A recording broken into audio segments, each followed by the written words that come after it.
When I think of these UConn men's Huskies teams, for a freshman to be the best player on the floor in a Final Four contest in Stephon Castle, that was incredible.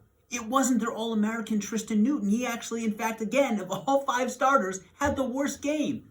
That is the coaching brilliance of Dan Hurley. Because remember, this game was tied 56 at the second half at one point, and they go on that 8-0 run, and that was all she wrote. Because UConn has an ability to always find that extra gear. And you align that with their head coach because he never lets up. He is relentless on attacking offensively.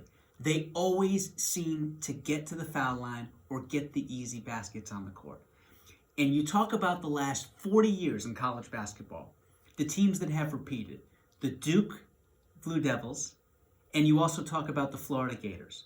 Now Duke, when they repeated in 91 and 92, they returned their 3 best players. Christian Laettner, Bobby Hurley Jr., speaking of Hurleys, and Grant Hill.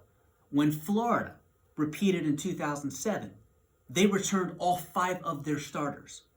UConn is doing this with their 3 best players from 2023, all moving on to the NBA, and they're somehow better this year.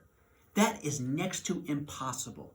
But it does speak to the brilliance of Dan Hurley.